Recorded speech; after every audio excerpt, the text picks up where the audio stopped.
On a fait plus de 1K de MRR sans même que notre produit soit sorti. Alors oui, ça peut sonner bullshit dit comme ça, mais c'est bien réel. Et dans cette vidéo, je vais t'expliquer de A à Z comment on a fait. Pour ceux qui ne nous connaissent pas, je vais remettre un peu de contexte. Donc voilà, nous on est deux frères, donc Grégoire et Mathias. Donc moi c'est Mathias, 21 ans, et mon frère 19 ans. Donc voilà, ça fait environ un peu plus d'1 an qu'on est sur les réseaux sociaux. On poste environ une vidéo par jour depuis plus d'1 an. Et ce qui nous passionne le plus, c'est le monde des SaaS, des startups en général, bref. De monter des projets, franchement, ça a été toujours un kiff depuis qu'on a commencé, même si ça fait pas ultra longtemps. Ça fait aussi 1 an tout pile qu'on a arrêté les cours et on s'était donné 1 an pour essayer de vivre de nos projets, donc là, ça commence à peine à marcher, mais avant ça, on a fait plein d'erreurs, notamment une startup qu'on a essayé de build avec mon frère, sauf qu'on n'avait aucune expérience là-dedans, ça s'appelait Skillies, pour ceux qui nous avaient suivis à cette époque-là. Donc voilà, c'était une plateforme qui mettait en relation des freelances experts en IA et automatisation avec des entreprises. Et bah c'était la merde parce que une marketplace c'est un des pires business à lancer, surtout quand tu débutes. Il faut avoir quand même pas mal de budget parce qu'il faut faire du mass market, donc il faut mettre pas mal de budget en marketing. Il faut qu'il y ait un produit qui soit quand même costaud, après ça dépend des marchés. Et nous ce budget-là on l'a dépensé du coup dans un prestataire pour builder notre plateforme parce qu'à l'époque on n'avait même aucune compétence, on s'était même pas renseigné sur qu'est-ce que c'était le vibe coding, etc. Pour vous dire, on partait de super loin vraiment. On était vraiment ultra débutants dans l'entrepreneuriat et on savait même pas ce que c'était une levée de fonds, bref, c'était une vraie galère. Et puis en faisant confiance aussi aux mauvaises personnes, bah ça a fait qu'amplifier ça. Ça a pas trop aidé le projet, donc on a été sur ce projet du coup de mars à décembre 2025. On a essayé de persévérer un maximum. Et quand ça a commencé à marcher, on s'est fait contacter du coup par notre associé actuel, Kylian, pour en fait monter un SaaS ensemble. Voilà, il avait une idée, il avait une vision, voilà, il s'est dit que ça pouvait bien matcher entre nous trois, donc moi, mon frère et lui.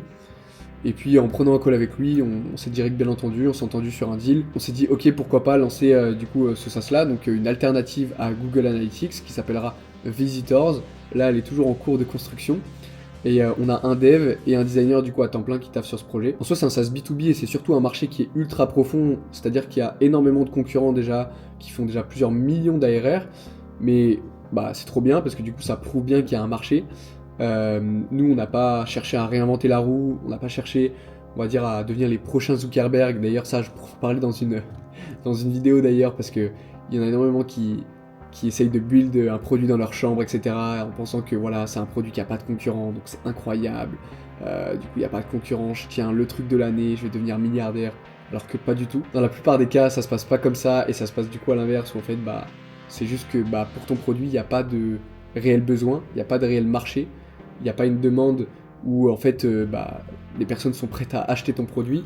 Et en général, bah, ils se rendent compte de ça quand le produit du coup il est lodge. Donc nous on a juste pris ce qui marchait déjà bien et on a cherché à faire un meilleur outil. Maintenant, comment on a bien pu faire du coup pour atteindre les 1K de MRR. Donc si vous voulez je peux vous montrer, tac, je peux vous montrer du coup le Stripe.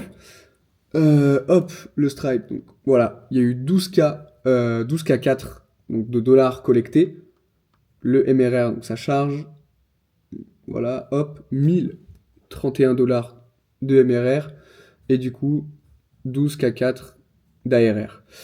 Donc c'est plutôt bien. On est plutôt content d'avoir prouvé en fait que c'est pas juste une vision derrière ce produit et qu'en fait il y a des gens qui sont réellement prêts à acheter et réellement prêts en fait à annuler l'abonnement chez la concurrence pour carrément prendre notre offre de prélancement. Et ça, c'est juste une dinguerie. Voilà, là, je vais parler de nos use cases, de ce qui s'est passé réellement pour nous, et peut-être qu'à la fin de la vidéo, je pourrais parler un peu plus généralement, parce que là, c'est vrai que nous, c'est un use case où on est bien entouré, on a eu les bonnes personnes, mais voilà, on a tout documenté dans tous les cas sur les réseaux sociaux, tous nos process, rien n'est caché en soi, il n'y a pas eu de petite strat pirate ou je ne sais quoi, ou strat secrète que je ne vais pas dévoiler, etc.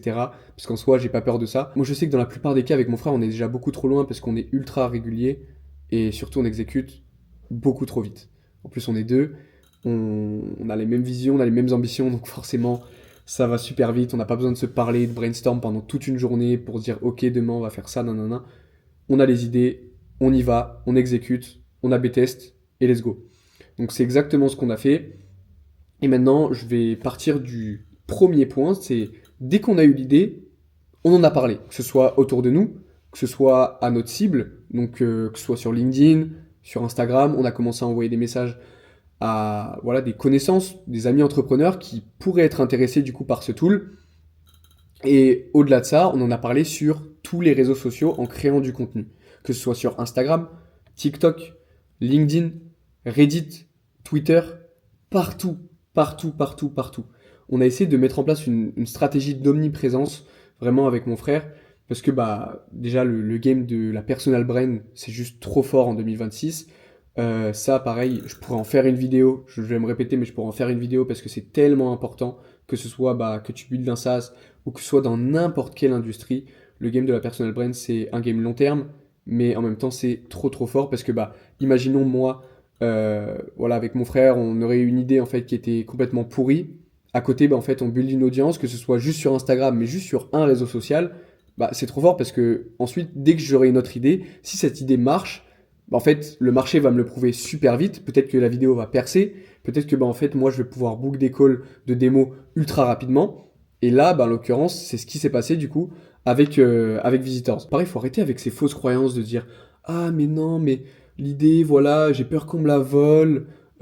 Si j'en parle trop tôt, en plus, mon produit, je suis à peine en train de le build. Ça, c'est du bullshit. T'as une idée, t'en parles, que ce soit autour de toi, que ce soit à ta cible, comme j'ai dit, que ce soit sur les réseaux sociaux. Faut pas avoir peur d'en parler. Pourquoi? Parce que, bah, en fait, plus t'en parles tôt, mieux c'est. Pour comprendre si vraiment il y a réellement des personnes qui peuvent en fait acheter ton produit, s'il y a réellement un marché pour ça, si par exemple à la base t'es pas sûr, il y en a la plupart en fait qui launchent le produit et qui se disent ok bah maintenant je launch le produit, ok maintenant on attaque la distrib, oh trop bien je vais attaquer la distrib etc ça va être bien je vais ramener des clients. Mais le truc c'est qu'en fait la plupart, donc 90% des cas, ils se rendent compte que ah merde bah en fait la distrib c'est plus dur que prévu. Donc bah comment je fais là en fait juste bah fait chier quoi, genre j'ai mon SaaS qui est launch, il est en train de dormir, j'essaye de faire la distrib comme je peux, ça marche pas trop, et tu dis bah merde j'ai perdu 3 à 4 mois, au lieu de dire bah voilà moi j'en parle dès le début, j'en parle day one, comme ça bah en fait moi je peux prendre des calls avec des potentiels users, et ils vont me dire bah ok peut-être qu'en fait je serais pas prêt à acheter ça, pourquoi? Parce que bah en fait il y a telle feature, et moi il me manque telle feature, etc. Et peut-être que à force de prendre des calls, et nous dans notre use case on a pris plus de 160 calls en un mois, donc je peux en parler. Et en fait, ça va pouvoir soit confirmer ta vision, soit te dire, ok, merde, il faut que je brainstorm encore un peu, il me manque encore des éléments pour avoir réellement une bonne idée, pour avoir un bon SaaS. Dès que tu as eu la vision, que tu en as parlé un peu autour de toi, etc., ton but, ça va être de prendre le maximum de calls possible. Genre vraiment, même si c'est des personnes qui sont peut-être pas intéressées, qui vont peut-être pas être clients à la base sur l'instant T, et ben tu vas quand même essayer de prendre des calls avec eux. Pourquoi? Parce que c'est trop intéressant. Tu vas pouvoir avoir des feedbacks, tu vas pouvoir en fait essayer d'itérer sur ton produit, te dire ok peut-être qu'il me manque telle feature, comme j'en ai parlé juste avant. Peut-être que tu vas dire ok là je suis grave sur la bonne voie, en fait j'ai que des bons feedbacks, les mecs qui disent que c'est une dinguerie etc. Ou à l'inverse, les mecs vont dire ah putain merde, bah ok bah peut-être c'est un bon tool et tout, mais je serais pas prêt à acheter pour ça.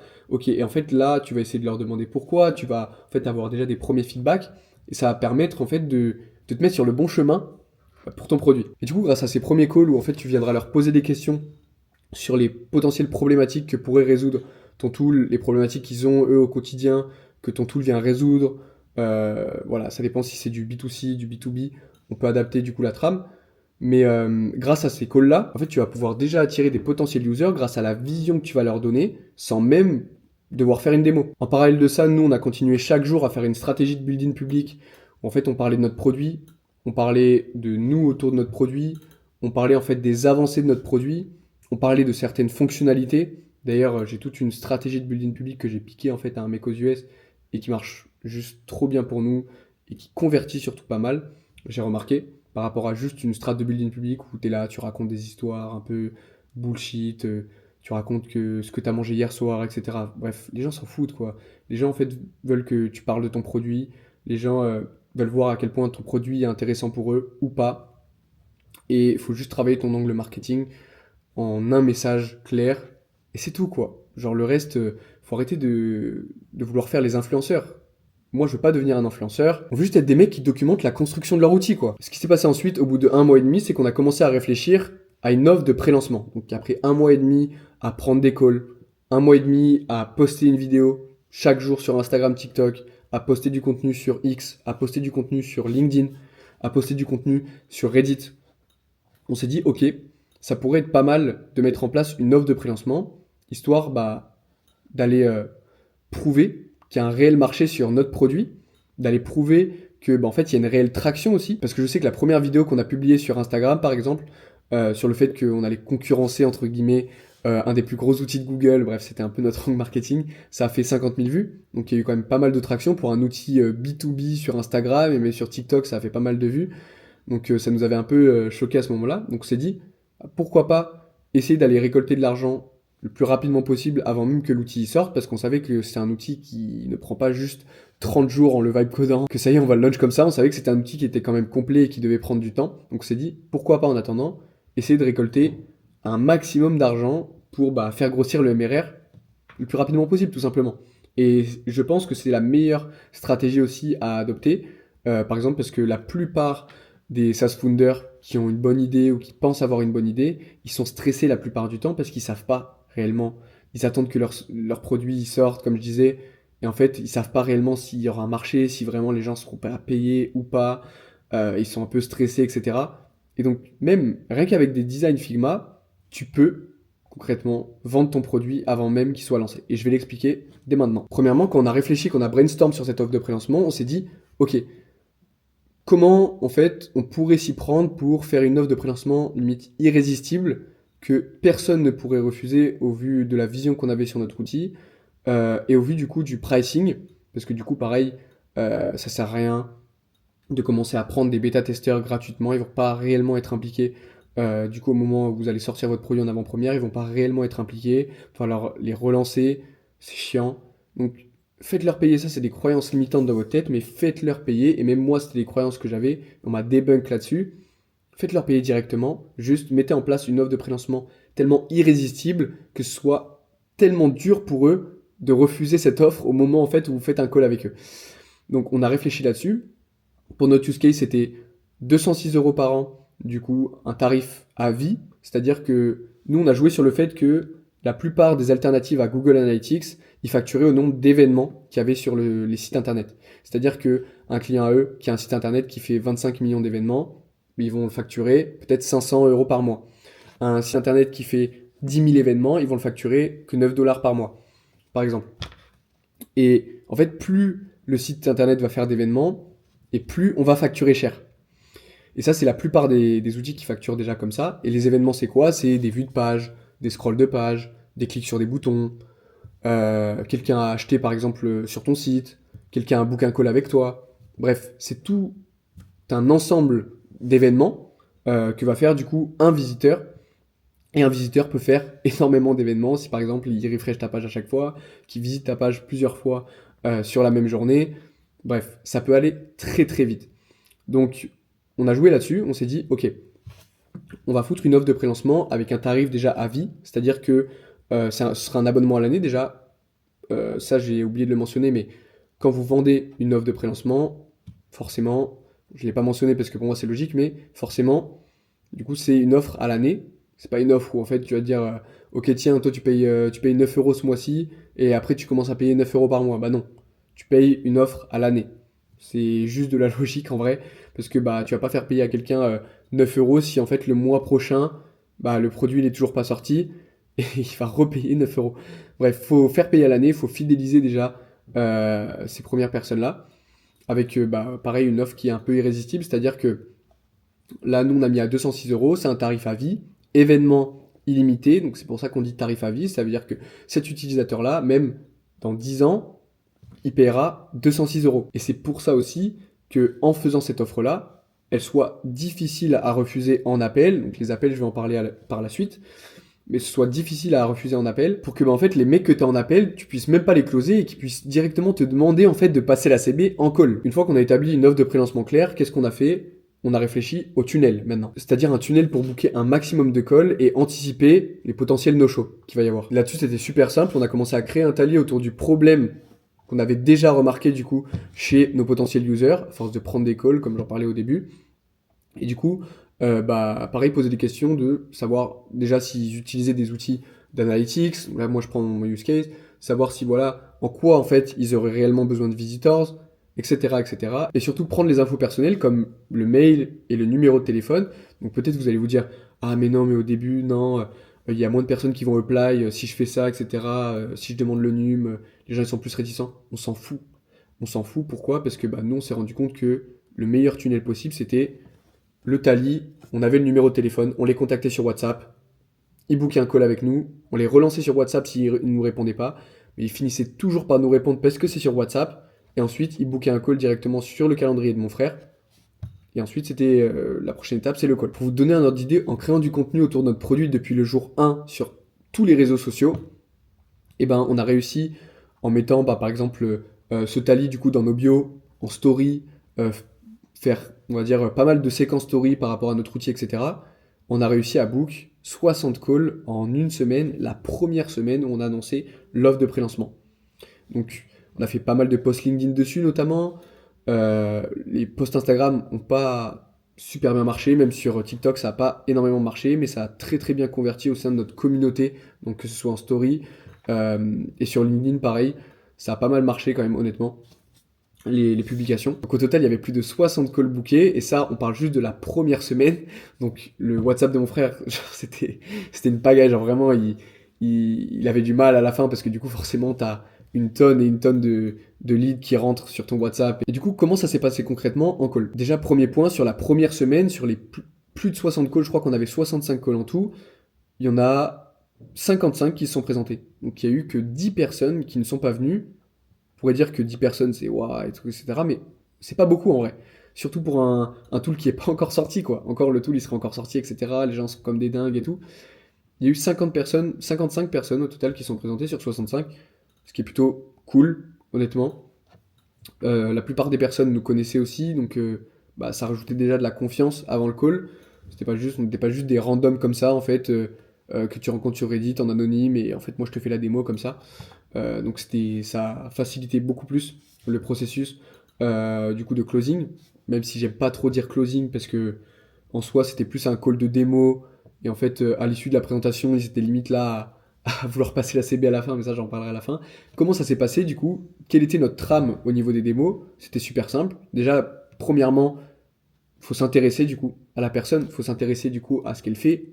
Voilà, nous on essayait de directement briser la glace, essayer d'avoir un contact assez amical avec ces personnes-là. Donc je dis nous parce que au début on était deux à prendre l'école, parce qu'il y en avait beaucoup trop. Maintenant c'est que mon petit frère qui prend l'école, c'est que Grégoire qui prend l'école. Après, on leur posait des questions autour des tools d'analytics. Il y en avait en fait qui utilisaient déjà Google Analytics, il y en avait qui utilisaient d'autres tools concurrents, il y en avait qui carrément ne traquaient pas leur data. Donc à partir de ces réponses, on pouvait directement adapter notre pitch. Ensuite, quand on allait présenter notre démo, parce que forcément, un mec qui est pas friendly avec les tools d'analytics, je vais pas lui parler pareil qu'un mec qui utilise Google Analytics depuis 10 ans, ou un mec qui utilise d'autres tools concurrents depuis plusieurs années.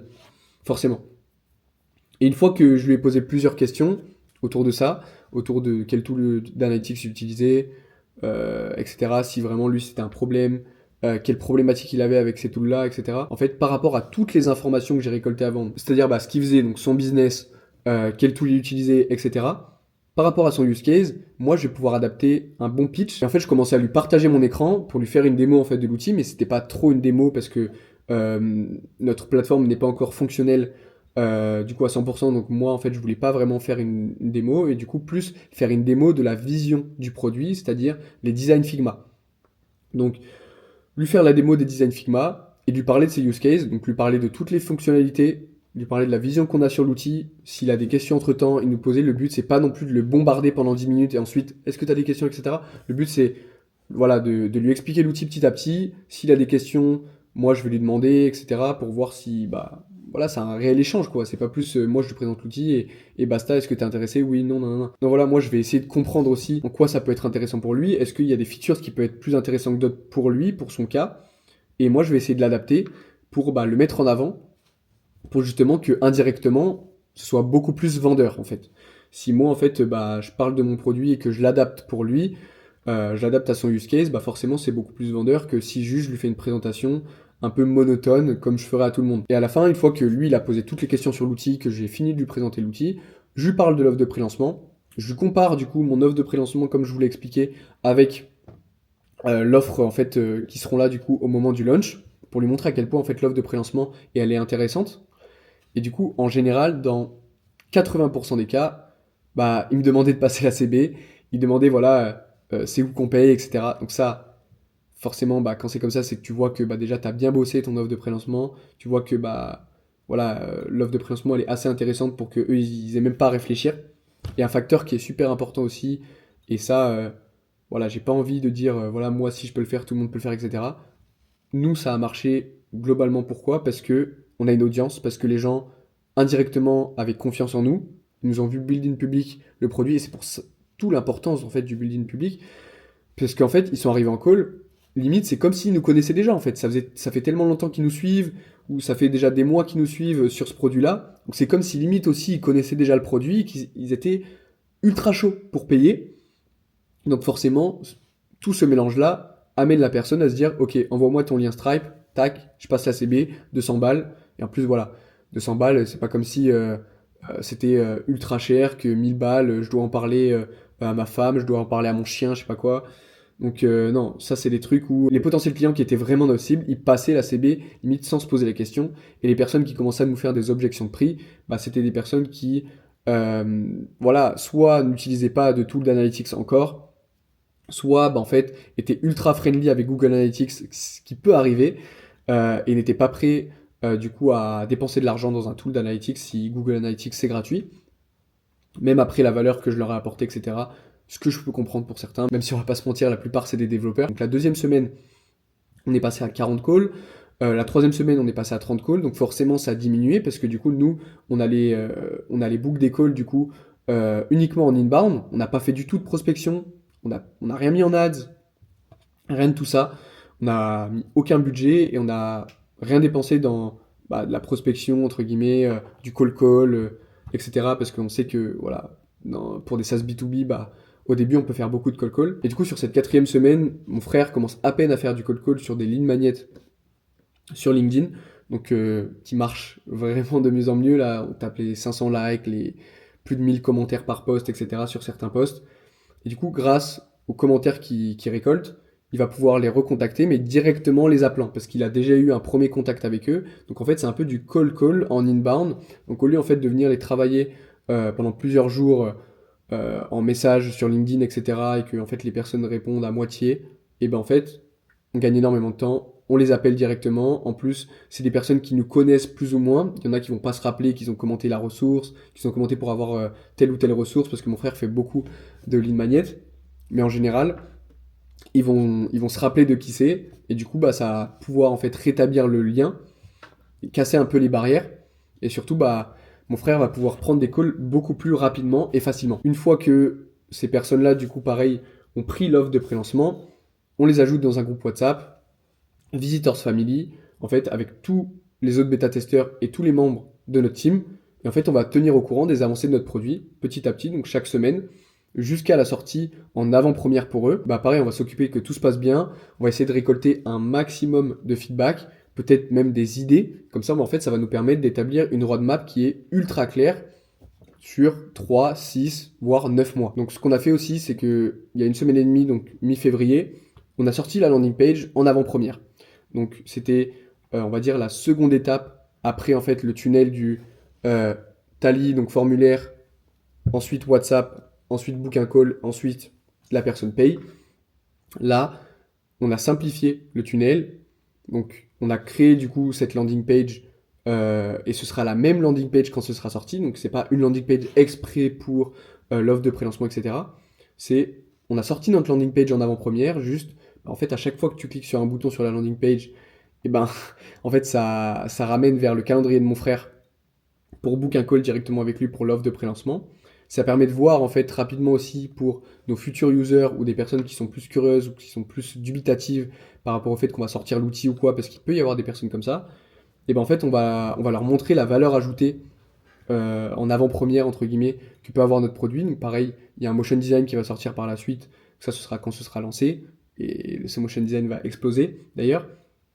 Mais voilà, donc c'est un tunnel qui est beaucoup plus simple, mais par contre beaucoup plus dur pour qualifier ces personnes-là, parce que bah, en fait c'est des personnes qui bookent un call, mais c'est des personnes qu'on peut-être qu'on connaît pas forcément, et puis même là ça fait 4 semaines qu'on vend du coup des offres de prélancement, donc il est normal aussi que bah, en documentant tout sur les réseaux sociaux, les gens voient ça et se disent ah mais attends, ça fait longtemps quand même qu'ils disent que le produit va sortir, etc.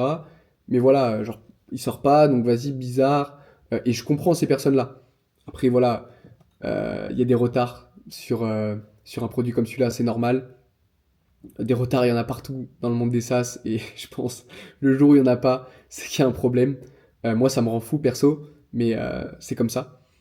C'est un peu la dure réalité dans le monde des SaaS, c'est que bah, il y aura toujours des retards, et des fois, ça peut être des retards de 1 mois, comme ça peut être des retards de 3 à 4 mois.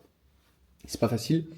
Mais voilà, c'est comme ça, on fait avec. Bon, maintenant, je viens de vous expliquer tout ce qu'on a fait jusqu'à présent, et on est encore à l'étape de la landing page qui vient d'être release en avant-première. Les prochaines étapes pour nous, maintenant, ça va être du coup d'ouvrir la plateforme en avant-première pour les bêta-testeurs, d'ici une semaine environ, et ensuite de launch le produit officiellement. Et je pense qu'avec tout ce qu'on met en place actuellement, avec tous les efforts qu'on fournit avant même que le produit soit launch au niveau du marketing, il n'y a pas un monde où en 1 mois ou 2, on n'arrive pas aux 10K de MRR super facilement. Voilà un petit peu pour les explications. Après, il faut prendre en compte que c'est notre use case, parce qu'on avait déjà une communauté juste avant, mais pareil, cette communauté, elle n'est pas apparue comme ça. On a juste posté une vidéo par jour pendant plus d'1 an. Il y en a en fait où ça va prendre 10 jours et ils vont percer. Il y en a, ça va prendre 3 mois, ils vont percer. Il y en a, ça va prendre 3 ans, ils vont percer. Plus en fait tu vas persévérer, plus tu vas comprendre les codes de chaque réseau social, parce que comme j'ai dit, chaque réseau social est différent. Et il suffit que tu exploses sur un réseau social, et genre c'est fini en fait. Même si t'as un SaaS qui marche pas, peut-être que la fois d'après, en fait, ce sera une idée de SaaS qui sera folle, et en fait, ça va complètement exploser. Et là, en fait, tu vas gagner énormément de temps. Et ça veut pas dire que t'as pas de communauté, que genre tu pourras pas vendre en fait avant même que le produit soit sorti. Genre ça c'est pareil, c'est des petites croyances de merde avec la plupart que j'ai eu en call, et en fait ça c'est des conneries parce que ça peut s'adapter. Comme j'ai dit, nous c'est notre use case à nous, c'est un SaaS B2B.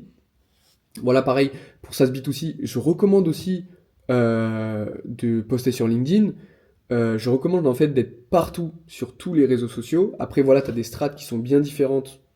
Ça dépend du réseau social. Mais grâce à ça, en fait, il y a plein de choses qui peuvent s'adapter. Peut-être que pour ton SaaS B2C ou peut-être que pour ton app B2C, tu peux mettre en place une waitlist. Et ça aussi, il y a énormément de strates pour aller récupérer un maximum de mails pour cette waitlist-là. Donc je bégaye un peu, je bégaye un peu, désolé, mais voilà, il y a énormément de stratégies. Ça dépend juste des use cases, faut juste bien se creuser la tête. Après, ça dépend de toi, si tu es bien entouré, si tu arrives à en fait prendre les bonnes personnes en call. Et ça aussi, ça dépend de tes compétences de networking. Mais voilà, donc là, on vous a montré avec mon frère toutes les stratégies de A à Z qu'on a adoptées et celles qu'on compte adopter jusqu'au lancement. Franchement, c'est assez simple.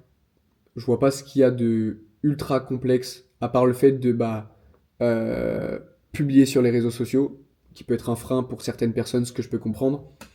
Mais nous, on était ces mêmes personnes en fait qui regardaient les autres, on était ces mêmes personnes qui disaient, en parlant des autres, qui disaient mais pourquoi eux et pas nous? Qu'est-ce qu'ils ont de plus que nous? Pourquoi lui là il est débile, etc. Pourquoi lui il arrive à réussir et pas moi? Moi je suis là, je travaille 10 heures, 12 heures par jour dans ces mêmes bureaux, et ça fait putain de 1 an qu'on est enfermé dans ces bureaux avec mon frère. Et ça marche que maintenant, mais parce que du coup on s'est entouré des bonnes personnes et qu'on a eu les bonnes informations. Donc c'est qu'une question de temps, ça dépend voilà, de chaque personne. Je pense qu'il ne faut pas se comparer aux autres. Nous, ça a été un petit peu le problème, et c'est aussi ça quand tu t'affiches sur les réseaux sociaux, quand tu commences à publier sur les réseaux sociaux. Mais en même temps, ça nous a boosté, et on a compris que si on voulait avoir quelque chose, il fallait qu'on travaille dur. Et là, c'est en train de marcher, donc on va profiter de ce momentum-là pour faire plus de ce qui marche déjà bien, parce qu'on a compris ce qui marchait pour nous, ce qui marchait un peu moins, et pour faire un lancement dont la France va parler. Ça, je peux vous l'assurer, que tout le monde va en entendre parler, que ce soit sur tous les réseaux sociaux, comme j'ai dit. Mais voilà, en tout cas, lâchez pas, c'est qu'une question de temps, surtout que les SaaS, c'est loin d'être facile.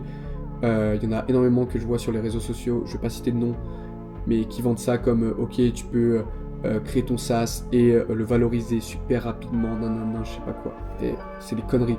Les SaaS, c'est quand même vachement compliqué. Faut en avoir conscience, mais avec beaucoup de travail et en étant entouré des bonnes personnes, ça peut le faire. D'ailleurs, n'hésitez pas à me dire si vous êtes chaud que je fasse des masterclass un petit peu sur tout ce qui est marketing, distribution, sur n'importe quel réseau social, que je vous parle de product market fit, que je vous parle de product led growth. Je peux vous parler de plein de choses autour de ça. C'est vraiment un sujet qui est passionnant pour moi et pour mon frère. Donc n'hésitez pas à me le faire savoir en commentaire. En attendant, on va continuer de tout arracher. À la fin de l'année, on sera minimum à 50K de MRR, retenez bien ça.